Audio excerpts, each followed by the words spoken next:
Hello friends, आपका स्वागत है आपके अपने चैनल हाई स्टोरी में। मैं यहाँ लेकर आई हूँ आपके लिए हिस्ट्री पढ़ने के नए नए तरीके। और जैसा कि आप सब जानते हैं, हम एनसीईआरटी हिस्ट्री की बुक्स जो है पढ़ रहे हैं। क्लास 6 के हमने जो है 10 चैप्टर क्लियर कर चुके हैं। आज हमारे नए चैप्टर के साथ हम अपनी नई शुरुआत करते हैं और आपका स्वागत करती हूँ आज के वंडरफुल सेशन में। ठीक है दोस्तों, तो हमारा जो आज का सेशन है, हमारा चैप्टर नंबर 11 है, जिसके बारे में हम पूरी जानकारी लेंगे, जिसके बारे में आज हम पढ़ेंगे। और आशा करती हूँ आप सब मेरी सभी वीडियो देख रहे हैं और प्लीज़ लाइक कीजिएगा और ज़्यादा से ज़्यादा दोस्तों को शेयर कीजिएगा दोस्तों। तो चलिए आज का हमारा सेशन जो है हम शुरू करते हैं।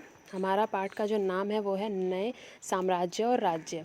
तो जो मौर्य साम्राज्य था उसके बाद काफ़ी उलटफेर जो है राजनीति में आया, नए नए राज्यों का उदय हुआ। तो उनके बारे में कहाँ से हमें प्राप्त हुआ, कहाँ से हमें पता चला, उनके बारे में थोड़ा बताया गया है कि इन नए नए साम्राज्यों के बारे में हमें जानकारी कहाँ से मिली। ठीक है, तो इस चैप्टर में सबसे पहले बात हुई है प्रशस्तियों की। तो पहले हम ये जान लेते हैं कि प्रशस्तियाँ होती क्या है। ठीक है दोस्तों, अगर हमें यही नहीं पता होगा कि प्रशस्तियाँ होती क्या है तो हम उसके बारे में क्या पढ़ेंगे। ठीक है, तो सबसे पहले जानेंगे कि प्रशस्ति। तो प्रशस्ति एक विशेष किस्म का जो है अभिलेख ही होता है और यह संस्कृत शब्द का वाक्य संस्कृत शब्द से मिलकर बना है और जिसका अर्थ होता है प्रशंसा। तो प्रशस्तियाँ वो होती है जिसमें अपने राजा से रिलेटेड किए गए कार्यों की वहाँ के जो कवि थे वो प्रशंसा किया करते थे, उनके बारे में लिखा करते थे। तो प्रशस्ति लिखने का प्रचलन पहले भी था और प्राचीन समय में अनेक लोगों की प्रशस्तियाँ लिखी गई, जिनमें से कुछ के बारे में अभी हम पढ़ेंगे। ठीक है, तो कुछ प्रशस्तियाँ जो है मैंने आपको बताई है, जो इम्पोर्टेंट है उनके बारे में आज जानेंगे। ठीक है, तो प्रशस्तियाँ का मतलब आपको समझ में आ गया। किसी की भी प्रशंसा में लिखे गए अभिलेख ही प्रशस्तियाँ कहलाते हैं। ठीक है, बात करते हैं समुद्रगुप्त की प्रशस्ति की। ठीक है, तो समुद्रगुप्त जैसा कि आप सब जानते हैं कि गुप्त वंश के जो है शासक थे और इनके पिता चंद्रगुप्त मौर्य वंश के महान जो है सम्राट बने। इनके टाइम पर जो है विकास बहुत ही अच्छे से हुआ और इन्होंने अपना साम्राज्य दूर तक फैलाया था। और चंद्रगुप्त मौर्य, इनकी जो पत्नी थी, समुद्रगुप्त की जो माता थी, उनका नाम था कुमार देवी, जो लिच्छवी गण की थी। ठीक है, और समुद्रगुप्त ने भी अपने पिता की तरह ही महाराजा धीराज की उपाधि धारण की थी। उस टाइम पर ये उपाधि बहुत ही खास थी। लोग बड़ी बड़ी विजय प्राप्त करने के बाद इन उपाधियों को धारण किया करते थे। तो समुद्रगुप्त ने भी ये उपाधि ग्रहण की थी। ठीक है, तो समुद्रगुप्त भी एक महान राजा थे गुप्त वंश के, जिनकी प्रशस्तियाँ लिखी गई है। तो समुद्रगुप्त के बारे में कुछ जानकारी जो हमें मिली है वो मिली है प्रशस्ति से। और समुद्रगुप्त के बारे में अभिलेखों तथा सिक्कों से पता चलता है। मतलब समुद्रगुप्त के बारे में जो भी हमें जानकारी मिली है वो कहाँ से मिली है फ्रेंड्स, वो हमें मिली है वहाँ पे लिखे हुए अभिलेखों से, उस टाइम के मिले सिक्कों से। ठीक है, तो उन्होंने पश्चिम भारत में सैन्य अभियान जो है चलाया था और उसमें अंतिम जो शक शासक थे उनको परास्त कर दिया था। तो समुद्रगुप्त ने कह सकते हैं कि शक साम्राज्य का अंत किया था। ठीक है, और जो समुद्रगुप्त थे उनके दरबारी कवि में देखो कितने महान कवि थे, कालिदास जी। तो कालिदास जी और खगोल शास्त्री आर्यभट्ट समुद्रगुप्त के ही दरबार में थे। तो ये काफ़ी डेवलपमेंट गुप्त वंश का इनके टाइम पर हुआ था। उनकी जो शक्ति थी अपने चरम पर पहुंच चुकी थी। ठीक है, तो ये है समुद्रगुप्त के कुछ सिक्के जिसमें इन्हें वीणा बजाते हुए प्रदर्शित किया गया है। तो इससे हमें पता चलता है कि जो समुद्रगुप्त थे वो वीणा बजाते थे और उसके संगीत प्रेमी ये थे। ठीक है, और ये है उनकी समुद्रगुप्त की प्रशस्ति, जिसे इलाहाबाद में ये पाई गई है। ठीक है, तो ये इस पर शब्दों से अंकित किया गया है। तो ऐसे ही उस टाइम पर अभिलेख लिखे जाते थे जिसमें राजा द्वारा किए गए कार्यों को, उन्होंने क्या अच्छे अच्छे कार्य किए अपने साम्राज्य में और किन किन युद्धों को उन्होंने जीता, इनके बारे में इनमें लिखा जाता था। ठीक है, तो समुद्रगुप्त के जो बारे में हमें पता चला है वो इलाहाबाद में जो अशोक स्तंभ पर खुदे एक लंबे अभिलेख से पता चला है। जो अभी मैंने चित्र आपको दिखाया है ये इलाहाबाद में अशोक स्तंभ पर भी खुदा हुआ है, जिस पर ये प्रशस्ति छपी हुई है। ठीक है, तो प्रयाग प्रशस्ति जो है उसकी रचना किसने की थी, ये बहुत ही इंपॉर्टेंट क्वेश्चन है कि इस प्रशस्ति की रचना किसने की थी। तो समुद्रगुप्त के दरबारी कवि जो थे हरिशेन, इन्होंने ही प्रयाग प्रशस्ति की रचना की थी। तो समय के साथ साथ चीज़ें बदल जाती है, तो उस टाइम पर प्रशस्तियाँ लिखी जाती है, पर धीरे धीरे जब डेवलपमेंट होता चला गया तो उसके बाद किताबें लिखी जाने लगी, क्योंकि उस टाइम पर ये सुविधाएं उपलब्ध नहीं थी। तो इसीलिए पत्थरों को ही तराश कर इन कामों को किया जाता था। ठीक है, तो जो प्रयाग प्रशस्ति है वो किसने लिखी? हरिसेन ने। और जो ये हरिसेन थे, इन्होंने समुद्रगुप्त के बारे में क्या क्या कहा है? इन्होंने समुद्रगुप्त को एक योद्धा, युद्धों को जीतने वाला राजा और एक महान विद्वान तथा एक उत्कृष्ट कवि के रूप में इनकी प्रशंसा की है। क्योंकि देखो, इनके दरबारी कवि थे तो लाजमी है वो उनकी अत्यधिक तारीफ़ ही करेंगे। मोस्टली ऐसा ही पाया गया है, जो राजा के शासनकाल में उनके दरबार में ही कवि होते थे तो वो बढ़ा चढ़ाकर उनके बारे में बताया करते थे। ठीक है, तो ऐसा ही हरिसेन ने भी किया है और इन्होंने समुद्रगुप्त के बारे में बहुत ही प्रशंसा लिखी थी। तो उसके बारे में ही हमने इस प्रशस्ति से जाना है कि वो एक महान भई योद्धा थे, उन्होंने अनेकों युद्ध जीते और वो एक उत्कृष्ट कवि थे और संगीत के वो प्रेमी थे, क्योंकि उनके जो है सिक्के मिले हैं। ठीक है, तो इन चीज़ों से हमें उस टाइम के बारे में पता चलता है, अदरवाइज़ हमें कैसे पता चलता कि भाई उन्होंने क्या क्या किया या किस चीज़ के वो प्रेमी थे, वो कला का मतलब प्रचार प्रसार करते थे या नहीं करते थे, अपने साम्राज्य में उन्होंने कोई कलाकृति बनवाई या नहीं बनवाई। तो इन चीज़ों के अवशेष जो हमें मिले हैं उससे हमें इन चीज़ों की जानकारी मिलती है। ठीक है, तो यहाँ तक कि उन्होंने मतलब हरिसेन ने क्या कहा है कि जो समुद्रगुप्त थे इन्हें ईश्वर के बराबर का दर्जा इन्होंने दिया है। ठीक है, तो देखिए कितने प्रशंसा उन्होंने उनकी की है कि वहाँ के लोग जो है उनको ईश्वर के बराबर ही मानते थे। तो उन्होंने अनेकों अच्छे कार्य किए होंगे तभी कोई किसी को ईश्वर के बराबर मान सकता है, क्योंकि ईश्वर की तुलना कभी भी इंसान के साथ नहीं की जा सकती। परंतु अगर कोई इंसान अत्यधिक अच्छे कार्य करता है तो थोड़ा इंसान उन्हीं को मानने लगता है। ठीक है, तो समुद्रगुप्त के साथ भी ऐसा ही हुआ, लोग उन्हें ईश्वर की तरह पूजते थे। और ये जैसे मैंने आपको अभी बताया कि समुद्रगुप्त के सिक्कों पर उन्हें वीणा बजाते हुए प्रदर्शित किया गया था। ठीक है, अब बात करते हैं हमारे दूसरे प्रशस्ति की या अभिलेख की। तो ये है नासिक प्रशस्ति। अब ये नासिक प्रशस्ति कहाँ से आया? ये है गौतमी पुत्र शतकर्णी के शासनकाल से संबंधित है।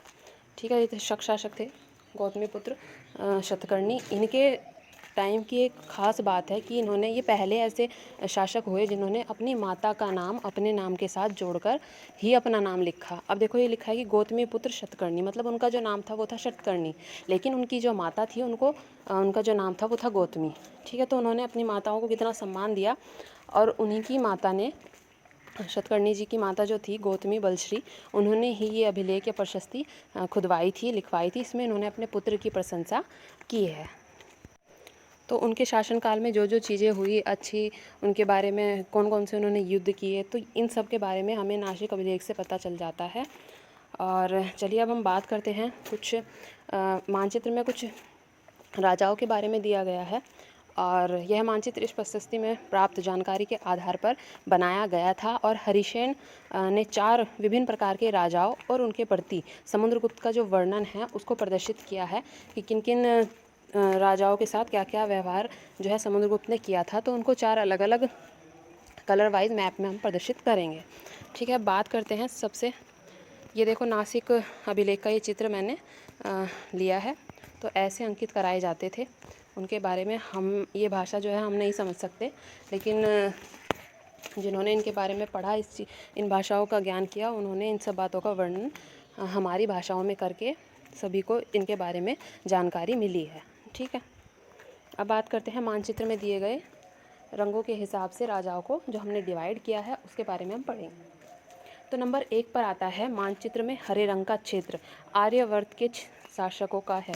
अब हम पहले मानचित्र देख लेते हैं। ये देखिए, यह है हमारा मानचित्र। इसमें जो हरे रंग से प्रदर्शित किया गया है कन्नौज, प्रयाग, पाटलिपुत्र और नालंदा। ठीक है, तो ये जो थे आर्यवर्त के शासक थे जिन्हें जो है समुद्रगुप्त ने हराकर उनके साम्राज्य को अपने साम्राज्य में मिला लिया था। मतलब इनके साथ युद्ध हुआ होगा और पराजित होने के बाद उनका साम्राज्य समुद्रगुप्त के साम्राज्य में मिला लिया गया। ठीक है, अब बात करते हैं लाल बिंदु से प्रदर्शित क्षेत्र की। ये देखिए, लाल बिंदु से प्रदर्शित क्षेत्र जो है ये नीचे दिए गए हैं। अमरावती का एरिया इधर पड़ रहा है। तो इन राजाओं के साथ क्या हुआ, ये जो दक्षिणापथ के 12 शासक इसके अंतर्गत आए, मतलब 12 शासक जो है इनमें आए थे, जिनमें से कुछ की राजधानी को मतलब ये जो डॉट डॉट बनाई गई है, इनकी राजधानी प्रदर्शित की गई है। तो इन सब ने हार जाने पर इन्होंने क्या किया, हार जाने के बाद समर्पण कर दिया। अब पहला जो पॉइंट था, उन्होंने समर्पण नहीं किया था, वो अपने उस पर अड़े हुए थे, इसीलिए उनका राज्य जो है जबरन अपने राज्य में मिला लिया गया था। लेकिन इन्होंने हारने के पश्चात, ये 12 शासक ऐसे रहे जिन्होंने, दक्षिणापथ के राजा थे, इन्होंने हार अपनी स्वीकार करी और समुद्रगुप्त के सामने जो है समर्पण कर दिया। ऐसा तो बहुत ही बार आपने देखा होगा कि किसी ने समर्पण किया और उसको उसका राज्य जो है वापस मिल जाता था। तो इनके साथ भी ऐसा ही हुआ।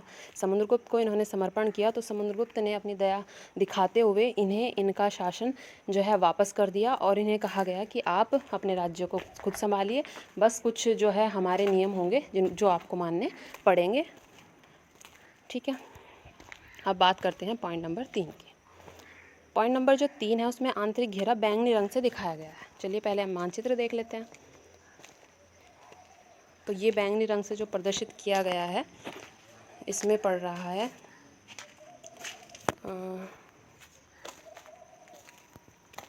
इसमें बस थानेश्वर और ये जो पूरा एरिया आपको दिखाई दे रहा है, नेपाल वगैरह, मेघालय, असम, ये सब इधर के सारे, और इधर राजस्थान, गुजरात, ये सब एरिया इसमें पड़ा। तो यहाँ के जो शासक रहे, जिसमें पड़ोसी देशों का आंतरिक घेरा बैंगनी रंग से दिखाया गया है, जिसमें असम, तटीय बंगाल, नेपाल और उत्तरी पश्चिम के सभी गण या संघ आते थे। देखो समुद्रगुप्त ने कितने बड़े एरिया पर विजय प्राप्त की थी। तो गण या संघ इसमें आए और यह समुद्रगुप्त के लिए उपहार लाते थे। मतलब इन्होंने जो है इनके साथ संधि कर ली होगी और उनके साथ प्रेम भाव के साथ वो रहते थे और उनकी आज्ञा का पालन करते हुए उनके दरबार में उपस्थित भी हुआ करते थे। बात करते हैं चौथे पॉइंट की, बाह्य इलाकों के शासक जिन्हें नीले रंग से प्रदर्शित किया गया। नीला रंग पहले हम देख लेते हैं। ये है बाहर के जो शासक हुए होंगे। इधर हमारा, अगर हम आज का मैप देखें तो पाकिस्तान, अफ़गानिस्तान इधर के साइड ही सब पड़ते हैं। तो उस टाइम पर इधर के जो राजा हैं उन्हें नीले रंग से इन्होंने प्रदर्शित किया। बाह्य शासकों को संभवतः कुषाण तथा शक वंश के राजा रहे थे और इसमें नीचे श्रीलंका के जो शासक हैं उनको भी शामिल किया गया है। उन्होंने समुद्रगुप्त की जो है अधीनता स्वीकार की और इनके साथ वैवाहिक संबंध, मतलब अपनी पुत्रियों का विवाह कर कर इन्होंने उनके साथ अपने जो है वैवाहिक संबंध शुरू कर दिए थे, जिससे वो उनके साथ मिलकर काम करते थे। तो ये था समुद्रगुप्त के शासन में किन किन राजाओं को किन किन दर्जे में उन्होंने रखा और किस राजा के साथ उनके कैसे संबंध रहे थे। ठीक है, देखिए नीले पोर्शन में श्रीलंका भी दिया गया है। अब बात करते हैं नए शासक की, जिसमें बताया गया है हर्षवर्धन के बारे में। तो हर्षवर्धन की अगर हम बात करें तो 1400 साल पहले हर्षवर्धन का शासन जो था, तो हर्षवर्धन किस वंश के थे? तो पुष्यभूति वंश के शासक थे हर्षवर्धन। इनके जो दरबारी कवि थे बाणभट्ट, उन्होंने इनकी जो जीवनी थी वो लिखी और उसमें इनके बारे में बताया। ठीक है, तो उनके दरबारी कवि बाणभट्ट ने संस्कृत भाषा में उनकी जीवनी जो है लिखी और हर्षवर्धन की वंशावली देखते हुए उनके राजा बनने तक का उन्होंने वर्णन लिखा है इनकी जीवनी में कि किन किन कठिनाइयों का इन्होंने सामना किया और क्या क्या बाधाएं इनके जीवन में आई, उन सबको उनके दरबारी कवि बाणभट्ट जी ने प्रदर्शित किया था। ठीक है, और जो आप सभी जानते हैं कि चीनी यात्री ह्वेनसांग, जो चीनी यात्री जिसके शासनकाल में आते थे, ये एक इम्पोर्टेंट क्वेश्चन बन जाता था क्योंकि मैच द फॉलोइंग में ये क्वेश्चंस बहुत बार आते हैं कि ये वाला यात्री किसके टाइम पर आया। तो ये चीज़ आपको ज़रूर याद रखनी चाहिए क्योंकि एग्ज़ाम में बहुत बार ये चीज़ें पूछी जाती है।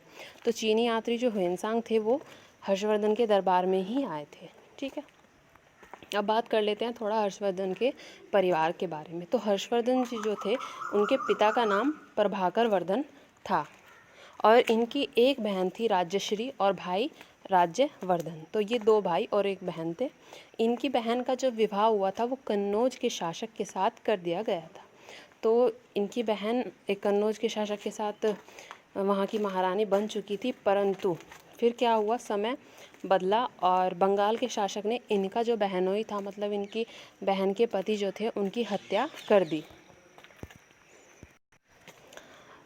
जब इसकी सूचना इनके बड़े भाई को मिली, क्योंकि हर्षवर्धन जो थे उस टाइम पर बहुत ही छोटे थे, तो हर्षवर्धन के बड़े भाई को जब ये सूचना प्राप्त हुई तो वो अपनी सेना लेकर उन्होंने वहाँ पर प्रस्थान किया, परंतु धोखे से बंगाल के शासक ने इनके भाई की भी हत्या कर दी और इनकी बहन को बंदी बना लिया गया। ठीक है, परंतु फिर हर्षवर्धन ने सही समय पर पहुंचकर अपनी बहन की जो है जान बचाई। वो आत्महत्या करने वाली थी, आत्मदाह करने वाली थी, क्योंकि पति उनके मार दिए गए, उनका भाई भी मार दिया गया था और वो गुलाम होकर जीना नहीं चाहती थी। परंतु हर्षवर्धन को सही समय पर सूचना मिली और उन्होंने अपनी बहन को बचाकर उन्हें वहाँ से सुरक्षित लेकर वो आए। ठीक है, तो भाई की मृत्यु के बाद हर्षवर्धन बहुत ही छोटी उम्र में, मतलब थानेश्वर के ये राजा बने, थानेश्वर में राजगद्दी पर बैठे और कन्नौज पर भी इन्होंने अपना अधिकार किया। और कुछ समय बाद धीरे समय बीतता गया, इन्होंने फिर बंगाल के शासक को भी पराजित कर दिया था। तो ये थी हर्षवर्धन के जीवन से जुड़ी छोटी सी मैंने आपको कहानी बताई। ठीक है, ये है हर्षवर्धन का साम्राज्य। देखिए जो ग्रीन कलर से प्रेजेंट किया गया है, ये सारे एरिया को हर्षवर्धन ने जीता। देखो ये बहुत ही छोटी उम्र में राजा बने थे और उस समय इतना ज्ञान इनको नहीं था कि क्या क्या करना है, परंतु जैसे जैसे इनका अनुभव बढ़ता गया, इन्होंने अपने साम्राज्य का काफ़ी विस्तार किया था। पर इनके बाद कोई भी महान शासक इनके वंश से उभर कर नहीं आ पाए, तो इनके वंश का जो है अंत जल्दी ही हो गया था। ठीक है, तो ये हर्षवर्धन के बारे में था कि भाई कौन से शासन का हमें कहाँ कहाँ से पता चला है। थोड़ा नए नए राज्यों के बारे में इस पार्ट में दिया गया था, तो मैंने आपको हर्षवर्धन के बारे में भी बता दिया। अब बात करते हैं पल्लव, चालुक्य और पुलकेशिन द्वितीय की प्रशस्तियाँ जो है उनका बारे में बताया गया है, तो उसके बारे में बात करते हैं। अब बात करते हैं पल्लवों की, कि पल्लवों का राज्य जो था, उनकी राजधानी कहाँ पर थी? कांचीपुरम। तो कांचीपुरम के आसपास का जो क्षेत्र था, कावेरी नदी के डेल्टा तक फैला हुआ जो सारा एरिया पड़ता था, वो किनका था? पल्लवों का। तो पल्लवों का भी एक विशाल साम्राज्य हुआ। जबकि उसी टाइम पर जो थे चालुक्य, तो चालुक्य जो थे कृष्णा और तुंगभद्रा नदी के बीच का जो स्थान रहा है, वो चालुक्यों के अंडर में आता था। वहाँ के वो शासक थे, क्योंकि एरिया वाइज अलग अलग शासक हुए, नए नए राज्य जो है उभर कर सामने आ रहे थे। ठीक है, चालुक्य की राजधानी थी ऐहोल। ये एक व्यापारिक बहुत बड़ा केंद्र था ऐहोल, और धीरे धीरे ये एक धार्मिक केंद्र भी बन गया था। यहाँ पर अनेकों मंदिर, दक्षिण भारत में आप सभी जानते हैं अनेकों मंदिर आज भी वहाँ पर है, और बहुत ही सुंदर और भव्य उनको बनाया गया था। उस टाइम पर कला जो है अपने चरम पर थी। वहाँ पर अनेकों मंदिर और इमारतें आज भी स्थित हैं। ठीक है, तो पल्लवों और चालुक्य एक दूसरे की सीमाओं पर आक्रमण करते रहते हैं। ये सब आम बात है, क्योंकि एक राजा दूसरे राज्य में अपना विस्तार करना चाहता था, तो इसीलिए ये एक दूसरे पर आक्रमण किया करते थे। तो मुख्य रूप से राजधानियों को ही निशाना बनाया करते थे, जैसा आप जानते हैं, क्योंकि अगर हम राजधानी को जीत लें तो पूरा शासन जो है उनके अंडर में आ जाता था। क्योंकि अगर हम राजा को हरा देंगे तो पूरी सेना खुद ही हाथ अपना खड़े कर देगी और उनको हार अपनी स्वीकार करनी ही पड़ती थी। तो इसीलिए राजधानियों को सबसे ज़्यादा निशाना बनाया जाता था, यही इनकी युद्ध नीति हुआ करती थी। ठीक है, तो ये थी पल्लवों के बारे में। अब थोड़ी बात कर लेते हैं हम पुलकेशिन द्वितीय के बारे में। इनका जो है अभिलेख मिला है, प्रशस्ति इनकी है ऐहोल अभिलेख, तो इसीलिए इनके बारे में थोड़ा जान लेते हैं। तो पुलकेशिन द्वितीय जो है चालुक्य वंश के राजा थे। तो इनके जो दरबारी कवि थे रवि कीर्ति जी, इन्होंने ऐहोल अभिलेख के बारे में बताया, उनकी रचना उन्होंने की है, और उसमें उन्होंने उनके पूर्वजों, खासतौर पर उनकी 4 पीढ़ियों का वर्णन किया है। ठीक है, तो ये पूछा जाता है कि ऐहोल अभिलेख किसने लिखा? तो पुलकेशिन द्वितीय के दरबारी कवि थे रवि कीर्ति जी, इन्होंने इसके बारे में बताया है। और वहीं से हमें पता चलता है कि इन्होंने हर्षवर्धन को भी रोका था, उनको आगे बढ़ने से इन्होंने ही उनको रोक दिया था। हर्षवर्धन को इन्होंने कई बार हराया था। रवि कीर्ति के अनुसार इन्होंने पूर्व तथा पश्चिम दोनों ही समुद्र तटीय इलाकों पर अपना अधिकार कर लिया था। ये देखिए हमारा ये है ऐहोल अभिलेख। इस तरीके से दीवारों पर या चट्टानों पर इनको छापा जाता था, इनको तराशा जाता था जब ये बनाए जाते थे। और फिर हमने इनको बाद में पढ़कर इनके जिस शासन के टाइम पर ये रहा करते थे उसके बारे में हम जानकारी प्राप्त हो जाती थी। अब थोड़ी बात कर लेते हैं कि इन राज्यों का प्रशासन कैसे चलता था, कि कैसा उनकी व्यवस्था हुआ करती थी और क्या क्या मेन चीज़ इनके टाइम पर रही, उसके बारे में थोड़ी बात कर लेंगे। तो प्रशासन की जो प्राथमिक इकाई थी, सबसे छोटी इकाई जिसे मान लेते हैं हम गांव, गांव होती थी, लेकिन धीरे धीरे इन चीज़ों में बदलाव आने लगे थे। राजाओं ने आर्थिक, सामाजिक, राजनीतिक, सैन्य शक्ति रखने वाले लोगों का समर्थन जुटाने के लिए कई कदम उठा लिए थे। मतलब जो शक्तिशाली तबके में लोग होते थे उनको अपने अंडर में, मतलब वो रखते थे, अपने साथ मिलाकर रखते थे, ताकि कोई भी उनका विरोध या विद्रोह ना हो सके। ठीक है, तो जैसे कुछ महत्वपूर्ण प्रशासनिक पद को उन्होंने अनुवांशिक कर दिया था। मतलब कुछ पद ऐसे होते थे जिनको अनुवांशिक वो कर दिया करते थे कि आज जैसे ये सेनापति है तो कल उसका ही पुत्र सेनापति बनेगा, चाहे वो योग्य हो या ना हो। कभी कभी एक ही व्यक्ति कई पदों पर भी रहा करता था। ऐसा भी बहुत बार हुआ है कि एक ही जो व्यक्ति है कई पदों पर है। जैसे हरिसेन जी थे, उनके कवि थे, तो ये कौन कौन से पद पर थे? ये एक महादंडनायक होने के साथ साथ कुमार मात्य तथा युद्ध और शांति के विषय का भी इनको मंत्री बनाया गया था। तो एक व्यक्ति को अनेकों पद इन्होंने दिए थे। बात करते हैं हमारे तीसरे पॉइंट की।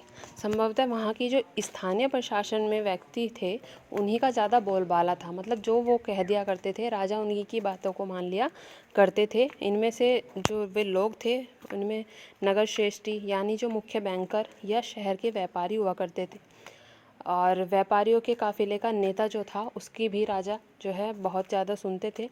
और मुख्य शिल्पकार तथा लिपियों के जो प्रधान होते थे, ऐसे लोगों का जो है प्रशासन में बहुत ज़्यादा बोलबाला था। निम्न जाति के लोगों को कम जो है वैल्यू उस टाइम पर दी जाती थी। जैसा उन्होंने कहा वैसा ही सबको करना पड़ता था।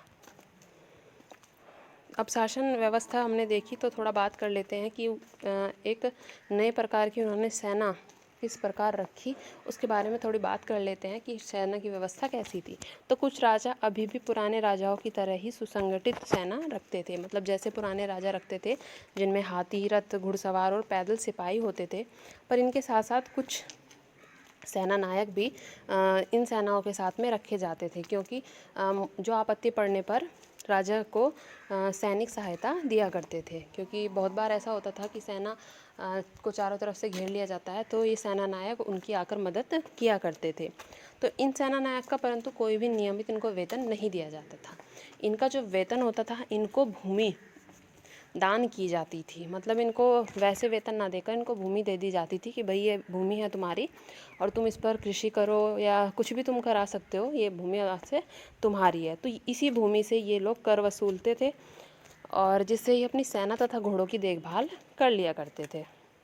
तो सेना नायकों का भी एक अहम रोल उस टाइम पर माना जाता था, क्योंकि काफ़ी हेल्प होती थी राजा को इससे। तो जब कभी भी, और इन सेना नायकों को क्या कहा जाता था? सामंत।